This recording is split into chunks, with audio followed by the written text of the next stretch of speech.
ನಮಸ್ಕಾರ. ರಿವ್ಯೂ ಚಾನಲ್ಗೆ ಸ್ವಾಗತ. ನಾನು ಸೌಖ್ಯ ಗಾಂವ್ಕರ್. ಅತಿ ದೊಡ್ಡ ಸವಾಲನ್ನು ಗೆದ್ದೇ ಬಿಟ್ರ ಮೋದಿ. ಟ್ರಂಪ್ ಜೊತೆಗಿನ ಸ್ನೇಹ ಸಂಬಂಧ ಹೆಸರಿಗಷ್ಟೇ, ಆದರೆ ದೇಶಕ್ಕೇನು ಲಾಭ ಅಂತ ಸವಾಲು ಹಾಕಿದವ್ರಿಗೆ ಮೋದಿ ಅಮೆರಿಕ ಪ್ರವಾಸದ ಹೊತ್ತಲ್ಲಿ ಟೀಕಿಸಿದವ್ರಿಗೆ ಉತ್ತರವೂ ಸಿಕ್ಕೇ ಬಿಡ್ತಾ. ತೆರಿಗೆ ಯುದ್ಧವನ್ನು ಗೆದ್ದ ಮೋದಿ. ಹಾಗಾದರೆ ಮಹತ್ವದ ಬೆಳವಣಿಗೆಯೊಂದಿಗ ಟ್ರಂಪ್ ಸಮಯದಲ್ಲಿ ಈ ಬೆಳವಣಿಗೆ ಜಗತ್ತನ್ನೇ ಚಕಿತಗೊಳಿಸುವಂತೆ ಆಗಿದೆ. ಮಾಹಿತಿ ಮುಂದೆ ಇಡ್ತಾ ಹೋಗ್ತೀವಿ. ಮಿಸ್ ಮಾಡಿದ್ರೆ ನಮ್ಮ ಚಾನಲ್ನ ಸಬ್ಸ್ಕ್ರೈಬ್ ಮಾಡಿ, ನಿಮ್ಮ ಅಭಿಪ್ರಾಯ ಕಮೆಂಟ್ ಮಾಡಿ ತಿಳಿಸಿ. ವೀಕ್ಷಕರೇ, ಅಮೆರಿಕ ಭೇಟಿ ಮತ್ತು ಅವತ್ತಾದಂತಹ ದ್ವಿಪಕ್ಷೀಯ ಮಾತುಕತೆ ಅತ್ಯಂತ ಯಶಸ್ವಿಯಾಗಿದೆ ಅಂತ ಶಶಿ ತರೂರ್ ಸೇರಿದಂತೆ ಪ್ರಮುಖರೆಲ್ಲರೂ ಬಣ್ಣಿಸಿದ ನನ್ನ ನೆನಪಿದೆ. ಅಂದರೆ ಕಾಂಗ್ರೆಸ್ನಲ್ಲೂ ಕೂಡ ಅಸಲಿಗೆ ಸರಿಯಾದ ದೃಷ್ಟಿಯಿಂದ ನೋಡಿದವರು ಈ ಭೇಟಿಯನ್ನು ಯಶಸ್ವಿ ಭೇಟಿ ಅಂತಾನೆ ಹೇಳ್ತಾರೆ ಅಂತ BJP ಕಾಂಗ್ರೆಸ್ನತ್ತ ರಾಹುಲ್ ಗಾಂಧಿ, ಖರ್ಗೆ ಅಂತ ತಿರುಗೇಟು ಕೊಟ್ಟಿತ್ತು ನೆನಪಿದೆ ನಮಗೆ. ಯಾಕಂದರೆ ತೆರಿಗೆ ಎಲ್ಲ ದೇಶಗಳ ಮೇಲೂ ಸಾರ್ತಿರುವಾಗ ಭಾರತದ ಮೇಲೂ ರೆಸಿಪ್ರೋಕಲ್ ಅಂತ ಹಾಕಬಹುದು. ನಾವು ಅಮೇರಿಕಕ್ಕೆ ಕಂಪೇರ್ ಮಾಡಿದ್ರೆ ಸಿಕ್ಕಾಪಟ್ಟೆ ತೆರಿಗೆ ಹಾಕ್ತಿರೋದ್ರಿಂದ ಅವರು ಹಾಕೋದಕ್ಕೆ ಮನಸ್ಸು ಮಾಡಬಹುದು. ಆದರೆ ಮಹಾಪ್ರಹಾರವನ್ನಾದರೂ ತಪ್ಪಿಸ್ಕೊಳ್ಬೇಕಲ್ಲ. ಅಮೇರಿಕದ ಜೊತೆಗೆ ನಾವು ಅತ್ಯಂತ ವೇಗವಾಗಿ ಬೆಳೀತಿರುವಂಥ ರಾಷ್ಟ್ರವಾಗಿ, ಅತಿ ದೊಡ್ಡ ಮಾರ್ಕೆಟ್ ನಮಗೆ ಅಮೇರಿಕ, ಒಳ್ಳೆಯ ಸಂಬಂಧ ಅತ್ಯಗತ್ಯ. ಮತ್ತು ಚೀನಾದಂತಹ ರಾಷ್ಟ್ರದ ಜೊತೆಗೆ ಸಂಘರ್ಷಕ್ಕೆ ಇಳಿದಿರುವಾಗ ಅಮೇರಿಕ ತೆರಿಗೆ ಯುದ್ಧವನ್ನು ಶುರು ಮಾಡಿರುವಾಗ, ಅವರೂ ಕೂಡ ತಿರುಗಿ ನಿಂತಿರುವಾಗ ಭಾರತಕ್ಕೆ ಇದರಿಂದ ಲಾಭ ಆಗುತ್ತೆ. ಈ ಸಮಯದಲ್ಲಿ ಜಾಣತನದಿಂದ ಹೆಜ್ಜೆ ಇಡೋದು ಒಳಿತು ಅನ್ನೋದು ಭಾರತಕ್ಕೆ ಗೊತ್ತಿತ್ತು. ಹಾಗಾಗಿ ಟ್ರಂಪ್ ಮನವೊಲಿಸೋದು ಹೇಗೆ, ಅಮೇರಿಕಾವನ್ನು ಒಳ್ಳೆ ರೀತಿಯಲ್ಲಿಯೇ ನಮ್ಮ ದಾರಿಗೆ ತರೋದು ಹೇಗೆ, ಭಾರತಕ್ಕೆ ನಷ್ಟನೂ ಆಗಬಾರ್ದು, ಹಾಗೆ ಅಮೇರಿಕದ ಜೊತೆಗಿನ ಸಂಬಂಧವೂ ಚೆನ್ನಾಗಿರಬೇಕು, ಇದೆರಡನ್ನೂ ಸಾಧಿಸೋದು ಹೇಗೆ ಅನ್ನೋ ನಿಟ್ಟಿನಲ್ಲಿ ರಾಜತಾಂತ್ರಿಕ ಲೆಕ್ಕಾಚಾರಗಳೆಲ್ಲ ನಡೀತಾ ಇತ್ತು. ಇದು ಒಂದು ಹಂತಕ್ಕೀಗ ಯಶಸ್ವಿಯಾಗಿತ್ತು. ಟ್ರಂಪ್ ಅವಧಿಯಲ್ಲಿ ಬೇರೆ ಯಾರಾದರೂ ಆಗಿದ್ರೆ ಕಥೆ ಬೇರೆ. ಆದರೆ ಟ್ರಂಪ್ ಯಾವುದಾದ್ರೂ ಒಂದು ನಿರ್ಧಾರ ತಗೊಂಡ ಮೇಲೆ, ಹಠಕ್ಕೆ ಬಿದ್ದ ಮೇಲೆ ಕೈ ಬಿಡೋದು ಕಷ್ಟ. ಅಂಥ ಟ್ರಂಪನ್ನು ಮನಸ್ಸೇ ಬಿಟ್ರಲ್ಲ ಮೋದಿ ಅನ್ನೋದು ವಿಚಾರ. ಈಗ ಅಮೆರಿಕ ಅಧ್ಯಕ್ಷ ಡೊನಾಲ್ಡ್ ಟ್ರಂಪ್ ಭಾರತ ಸೇರಿ ಹಲವು ದೇಶಗಳ ಮೇಲೆ ಸುಂಕದ ಅಸ್ತ್ರವನ್ನು ಏನು ಪ್ರಯೋಗಿಸಿದ್ರು, ಈಗ ಏಪ್ರಿಲ್ 2ರಿಂದ ಭಾರತಕ್ಕೂ ಸೇರಿದಂತೆ ಎಲ್ಲ ರಾಷ್ಟ್ರಗಳಿಗೆ ಅನ್ವಯ ಆಗತ್ತೆ. ನಾವು ಪ್ರತಿ ತೆರಿಗೆಯನ್ನು, ರೆಸಿಪ್ರೋಕಲ್ ತೆರಿಗೆಯನ್ನು ಹಾಕ್ತೀವಿ ಅಂತ ಅಬ್ಬರಿಸಿದ್ರು. ಮೋದಿ ನನ್ನ ಫ್ರೆಂಡು, ಭಾರತ ನನಗೆ ಬಹಳ ನೆಚ್ಚಿನ ದೇಶ, ಆದರೆ ತೆರಿಗೆ ವಿಷಯದಲ್ಲಿ ಕಾಂಪ್ರಮೈಸ್ ಇಲ್ಲ ಅಂತೆಲ್ಲ ಗುಡುಗಿದ್ರು. ಪ್ರಯತ್ನ ಬಿಟ್ಟಿರಲಿಲ್ಲ ಭಾರತ. ಅಮೆರಿಕಕ್ಕೆ ಆಮದಾಗುವ ವಸ್ತುಗಳ ಮೇಲೆ 10% ಅಧಿಕ ಸುಂಕ ಅನ್ವಯ ಆಗತ್ತೆ ಅಂತ ಟ್ರಂಪ್ ಘೋಷಿಸಿದ್ದಾರೆ. ಇಷ್ಟೆಲ್ಲ ಆದಮೇಲೆ ಅಧಿಕಾರಿಗಳು, ಇಲ್ಲಿನ ನಾಯಕರು ಅಮೆರಿಕದ ಜೊತೆಗಿನ ಮಾತುಕತೆಯನ್ನು ಮುಂದುವರೆಸಿದ್ರು. ದ್ವಿಪಕ್ಷೀಯ ಮಾತುಕತೆ ಮೂಲಕ ಪರಸ್ಪರ ಅನುಕೂಲವಾಗುವ ದಿಸೆಯಲ್ಲಿ ಭಾರತದ ಅಧಿಕಾರಿಗಳು ಅಮೆರಿಕದ ಜೊತೆ ನಡೆಸಿರೋ ಮಾತುಕತೆ ಈಗ ಸಕಾರಾತ್ಮಕ ಫಲಿತಾಂಶವನ್ನು ಕೊಟ್ಟಿದೆ ಅನ್ನೋದು ಬಹಳ ಬಹಳ ಗುಡ್ ನ್ಯೂಸ್ ಭಾರತಕ್ಕೀಗ. ಈ ಹಿನ್ನೆಲೆಯಲ್ಲಿ ಭಾರತ ಟ್ರಂಪ್ ಸುಂಕಾಸ್ತ್ರದಿಂದ ತಪ್ಪಿಸ್ಕೊಳ್ಳುವಂಥ ನಿರೀಕ್ಷೆಯನ್ನು ಮೂಡಿಸ್ತಾ ಇದೆ. ಸಂಪೂರ್ಣವಾಗಿ 100% ಏನೂ ಇಲ್ಲ ಅನ್ನೋದಕ್ಕಿಂತ ಅತಿ ದೊಡ್ಡ ಹೊರೆಯನ್ನು ಹಾಕೋದಕ್ಕೆ ಹೊರಟಿದ್ರಲ್ಲ, ಅದು ಆ ಹೊರೆ ತಗ್ಗಿ ಪರಸ್ಪರ ಲಾಭ ಆಗೋ ನಿಟ್ಟಿನಲ್ಲಿ ಭವಿಷ್ಯದ ಲೆಕ್ಕಾಚಾರದಲ್ಲಿ ಮುನ್ನುಗ್ಗೋದಕ್ಕೆ ಟ್ರಂಪ್ ಕೂಡ ಒಪ್ಕೊಂಡಿದ್ದಾರೆ. ಖುದ್ದು ಪ್ರತಿಕ್ರಿಯಿಸಿದ್ದಾರೆ ಇದ್ರ ಬಗ್ಗೆ ಟ್ರಂಪ್. ಭಾರತ ಅಮೆರಿಕ ಮಾತುಕತೆ ಬೆನ್ನಲ್ಲೇ ಭಾರತ ಅಮೆರಿಕ ವ್ಯಾಪಾರ ಮಾತುಕತೆ ಬಗ್ಗೆ ಆಶಾವಾದವನ್ನು ಅವರೇ ವ್ಯಕ್ತಪಡಿಸಿದ್ದಾರೆ. ಮಾತುಕತೆ ಉತ್ತಮವಾಗಿ ಮೂಡಿ ಬರ್ತಾ ಇದೆ ಅಂತ ಹೇಳಿರೋ ಟ್ರಂಪ್ ಮೋದಿ ಅವರನ್ನು ಸ್ಮಾರ್ಟ್ ಮ್ಯಾನ್, ಅವರು ಬಹಳ ಸ್ಮಾರ್ಟ್ ಲೀಡರ್ ಅಂತ ಶ್ಲಾಘಿಸಿರೋದು ಕೂಡ ಮತ್ತೊಮ್ಮೆ ಕುತೂಹಲ ಕಾರಣ ಆಗಿದೆ. ಹಿಂದೆ ನನಗಿಂತ ಚೌಕಾಸಿ ಮಾಡೋದ್ರಲ್ಲಿ ಮೋದಿ ಗ್ರೇಟ್ ಅಂತ ಬಣ್ಣಿಸಿದ್ರು. ಮೋದಿಯನ್ನು ಟ್ರಂಪ್ ಈ ರೀತಿ ಹೊಗಳಿದ್ದು ಅಚ್ಚರಿ ಕಾರಣ ಆಗಿತ್ತು. ಈಗ ಮೋದಿ ವೆರಿ ಸ್ಮಾರ್ಟ್ ಅಂತ ಹೇಳಿಕೊಂಡು ಎಲ್ಲ ಸರಿ ಹೋಗುತ್ತೆ ಅನ್ನುವಂಥ ಆಶಾವಾದವನ್ನು ವ್ಯಕ್ತಪಡಿಸಿದ್ದಾರೆ ಟ್ರಂಪ್. ಸುಂಕ ಸಮರದ ಹಿನ್ನೆಲೆಯಲ್ಲಿ ಉಭಯ ದೇಶಗಳ ಮಧ್ಯೆ ವ್ಯಾಪಾರ ಸಮತೋಲನ ಸಾಧಿಸೋದಕ್ಕಿರುವಂಥ ಅಡೆತಡೆ ನಿವಾರಿಸೋದಕ್ಕೆ ವಿದೇಶಾಂಗ ಕಾರ್ಯದರ್ಶಿ ವಿಕ್ರಮ್ ಮಿಸ್ರಿ ಹಾಗೂ ಅಮೆರಿಕ ಉಪ ವಿದೇಶಾಂಗ ಕಾರ್ಯದರ್ಶಿ ಕ್ರಿಸ್ಟೋಫರ್ ಅವರೊಂದಿಗೆ ಮಾತುಕತೆಯನ್ನು ನಡೆಸಿದ್ದಾರೆ.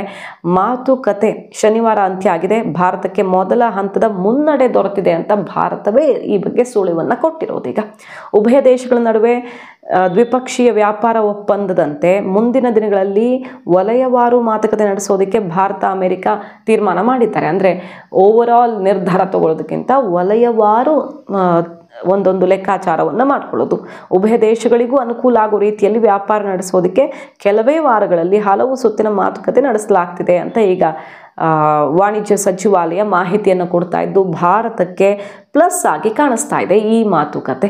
ಈ ತೆರಿಗೆ ಯುದ್ಧದಿಂದಲೂ ಬಚಾವಾಗ್ಬಿಟ್ರೆ, ಅಂದರೆ ಭಾರತ ಕೂಡ ಒಂದಿಷ್ಟು ಕ್ರಮಗಳನ್ನು ಕೈಗೊಂಡಿದೆ ಟ್ರಂಪ್ ಮನವೊಲಿಸೋದಕ್ಕೆ.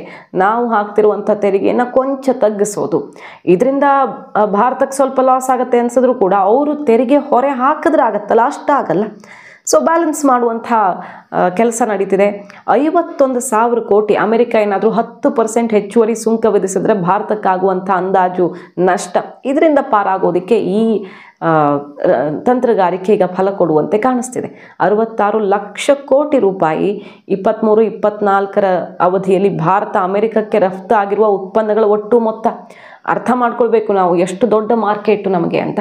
ಸೊ ಅಮೆರಿಕವನ್ನು ಕಳ್ಕೊಳ್ಳೋದ್ರಲ್ಲಿ ಯಾವುದೇ ಅರ್ಥ ಇಲ್ಲ. ನಾವು ಜಾಣತನದಿಂದ ಅಮೆರಿಕವನ್ನು ಉಳಿಸ್ಕೊಳ್ಬೇಕು, ಸ್ನೇಹವನ್ನು ಮತ್ತಷ್ಟು ಭದ್ರ ಮಾಡ್ಕೊಳ್ಬೇಕು. ಕೆಲ ದಿನಗಳ ಹಿಂದಷ್ಟೇ ಭಾರತ ಕಾರುಗಳಿಗೆ ಟ್ರಂಪ್ 25% ಆಮದು ಸುಂಕವನ್ನು ಘೋಷಣೆ ಎಲ್ಲ ಮಾಡಿದ್ರಲ್ವ. ಆದರೆ ಈಗ ಅದೆಲ್ಲವ ಲೆಕ್ಕಾಚಾರದಲ್ಲೂ ಕೂಡ ಟ್ರಂಪ್ ಅವರ ಮನವೊಲಿಸುವಂಥ ಪ್ರಕ್ರಿಯೆ ನಡೀತಾ ಇದೆ. ಟ್ರಂಪ್ ಹೇಳ್ತಾ ಇದ್ದಾರೆ, ನರೇಂದ್ರ ಮೋದಿ ತುಂಬ ಬುದ್ಧಿವಂತರು, ಅವರ ನಾಯಕತ್ವದ ಗುಣಗಳು ಉತ್ತಮವಾಗಿವೆ, ಅಮೆರಿಕ ಜೊತೆ ಆತ್ಮೀಯ ಸಂಬಂಧವನ್ನು ಹೊಂದಿದ್ದಾರೆ, ಇದು ಮುಂದಿನ ದಿನಗಳಲ್ಲಿ ಭಾರತ ಅಮೆರಿಕ ಸಂಬಂಧವನ್ನು ಮತ್ತಷ್ಟು ಗಟ್ಟಿಗೊಳಿಸೋದಕ್ಕೆ ನೆರವಾಗುತ್ತೆ ಅಂತ. ಇಲ್ಲಿ ಅಂದರೆ ಪ್ರತಿಪಕ್ಷಗಳು ಪ್ರಶ್ನೆ ಮಾಡಿದ್ವು, ಮೋದಿ ಟ್ರಂಪ್ ಅವ್ರನ್ನ ತನ್ನ ಆತ್ಮೀಯ ಸ್ನೇಹಿತ ಅಂತ ಬಣ್ಣಿಸ್ತಾರೆ, ಬಟ್ ಏನು ಲಾಭ ಆಯಿತು ಅಂತ. ಅದಕ್ಕೆ ಟ್ರಂಪೇ ಈಗ ಉತ್ತರ ಕೊಟ್ಟಂತೆ ಕಾಣಿಸ್ತಾ ಇದೆ. ನನ್ನ ಆತ್ಮೀಯ ಸ್ನೇಹಿತ ಮೋದಿ ಈ ನಮ್ಮಿಬ್ಬರ ಸಂಬಂಧ, ಈ ಎರಡು ರಾಷ್ಟ್ರಗಳ ನಡುವಿನ ಸಂಬಂಧವನ್ನು ಉತ್ತಮಗೊಳಿಸೋದಕ್ಕೆ ಅನುಕೂಲವಾಗುತ್ತೆ ಅಂತ. ಮತ್ತು ತೆರಿಗೆಯ ಸಮರದಲ್ಲಿಯೂ ಕೂಡ ಸಾಫ್ಟ್ ಆಗ್ತಿದ್ದಾರೆ ಟ್ರಂಪ್ ಭಾರತದ ಬಗ್ಗೆ. ಚೀನಾ, ಕೆನಡಾ ಮತ್ತು ಐರೋಪ್ಯ ಒಕ್ಕೂಟಗಳ ಮಾದರಿಯಲ್ಲಿ ಅಮೆರಿಕ ನಡೆಗೆ ನಾವು ಪ್ರತೀಕಾರಕ್ಕೆ ಮುಂದಾಗ್ತಿಲ್ಲ, ಈ ರಾಷ್ಟ್ರಗಳೆಲ್ಲ ಪ್ರತೀಕಾರಕ್ಕೆ ಮುಂದಾಗ್ತಿವೆ.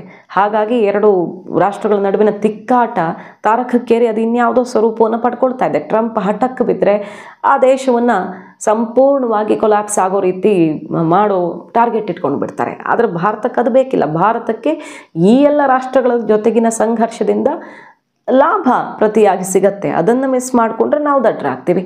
ಹಾಗಾಗಿ ಈಗ ಅವ್ರನ್ನ ಮನವೊಲಿಸುವಂಥ ಪ್ರಯತ್ನ ಆಗಿದೆ. ಅದರ ಭಾಗವಾಗಿ ಕೃಷಿ ಉತ್ಪನ್ನ ಸೇರಿದಂತೆ ಅಮೆರಿಕದಿಂದ ಆಮದಾಗುವ ಅರ್ಧದಷ್ಟು ಉತ್ಪನ್ನಗಳಿಗೆ ಸುಂಕವನ್ನು ಕಡಿತ ಮಾಡೋ ಲೆಕ್ಕಾಚಾರ ಭಾರತ ಅಮೆರಿಕದ ಮುಂದಿಟ್ಟಿರೋದ್ರಿಂದ ಸ್ವಲ್ಪ ಸಮಾಧಾನವಾಗಿ ಹೇಳಿದ್ದನ್ನು ಕೇಳಿಸ್ಕೊಳ್ಳೋ ಮನಸ್ಥಿತಿಗೆ ಬಂತು. ಈ ಮಾತುಕತೆ ಈಗ ಬಹುಪಾಲು ಯಶಸ್ವಿಯಾಗಿದ್ದು ಭಾರತಕ್ಕೆ ಬೀಳುವ ದೊಡ್ಡ ಹೊಡೆತದಿಂದ ತಪ್ಪಿಸ್ಕೊಂಡಂಗೆ ಆಗುತ್ತೆ. ಏಪ್ರಿಲ್ 2ನೇ ತಾರೀಕಿಂದ ಈ ಮಹಾ ತೆರಿಗೆ ಅಸ್ತ್ರವನ್ನು ಏನು ಪ್ರಯೋಗಿಸೋದಕ್ಕೆ ನಿರ್ಧಾರ ಮಾಡಿದ್ರು ಟ್ರಂಪ್, ಅದರ ಮುಂಚೆನೇ ಭಾರತ ಬಹುಪಾಲು ಯಶಸ್ವಿಯಾಗಿದೆ ಅನ್ನೋದು ಖುಷಿಯ ವಿಚಾರ. ಡೊನಾಲ್ಡ್ ಟ್ರಂಪ್ 2ನೇ ಅವಧಿಗೆ ಅಮೆರಿಕ ಅಧ್ಯಕ್ಷರಾಗಿ ಪದಗ್ರಹಣ ಮಾಡಿದ ಬಳಿಕ ಈ ಅತ್ಯಂತ ಪ್ರಮುಖ ಘೋಷಣೆಯನ್ನು ಮೊಳಗಿಸಿದ್ರು.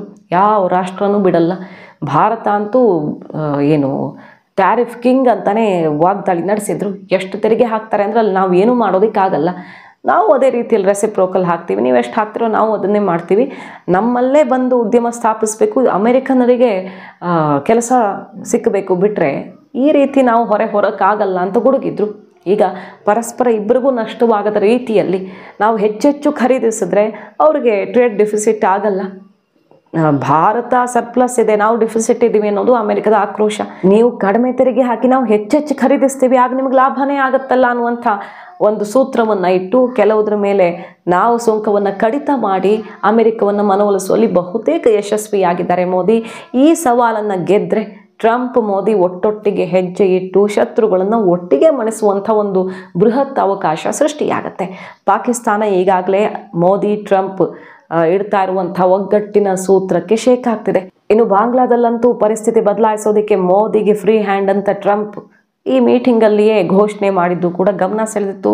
ಇಸ್ಲಾಂ ಟೆರರಿಸಂ ವಿರುದ್ಧ ನಾವು ಸಮರ ಸಾರ್ತೀವಿ ಅಂತ ಪದೇ ಪದೇ ಅಮೆರಿಕ ಓಪನ್ ಆಗಿ ಈ ಶಬ್ದ ಪ್ರಯೋಗ ಮಾಡಿರೋದು ಕೂಡ ಕಂಗೆಡಿಸಿದೆ ಶತ್ರುಗಳನ್ನು. ಸೊ ಕಾದು ನೋಡಬೇಕು. ಒಂದು ಕಡೆ ಭಾರತದ ಆರ್ಥಿಕತೆ ಅತ್ಯಂತ ಒಳ್ಳೆಯ ದಾರಿಯಲ್ಲಿದೆ ಅಂತ IMF ಪ್ರೆಡಿಕ್ಷನ್ ಈಗಷ್ಟೇ ಬಂದಿದೆ. ಇನ್ನೇನು 2 ವರ್ಷದಲ್ಲಿ ಭಾರತ ಟಾಪ್ 3ಗೆ ಹೋಗುತ್ತೆ ಅಂತ. 3ನೇ ಅತಿ ದೊಡ್ಡ ಆರ್ಥಿಕತೆ ಆಗುತ್ತೆ. ಇನ್ನು 3 ತಿಂಗಳಲ್ಲಿ ಜಪಾನನ್ನು ಹಿಂದಿಕ್ಕತ್ತೆ, 2 ವರ್ಷಗಳಲ್ಲಿ ಜರ್ಮನಿಯನ್ನು ಹಿಂದಿಕ್ಕಿ ಟಾಪ್ 3 ಆಗುತ್ತೆ ಅಂತ. ಈ ಹೊತ್ತಲ್ಲಿ ನಾವು ಎಡವಟ್ಟು ಮಾಡಿಕೊಂಡು ಅಮೆರಿಕದ ಜೊತೆ ಗುದ್ದಾಡೋದಕ್ಕಿಂತ ಒಳ್ಳೆಯ ದಾರಿಯಲ್ಲಿಯೇ ಸಾಗಿ ಇರುವಂಥ ಅವಕಾಶವನ್ನು ಬಳಸ್ಕೊಳ್ಬೇಕಾಗಿದೆ. ಮಾಹಿತಿ ನಿಮ್ಗೆ ಇಷ್ಟ ಆಗಿದ್ರೆ ಮಿಸ್ ಮಾಡಿದೆ ನಮ್ಮ ಚಾನಲ್ನ ಸಬ್ಸ್ಕ್ರೈಬ್ ಮಾಡಿ, ನಿಮ್ಮ ಅಭಿಪ್ರಾಯ ಕಮೆಂಟ್ ಮಾಡಿ ತಿಳಿಸಿ. Thank you.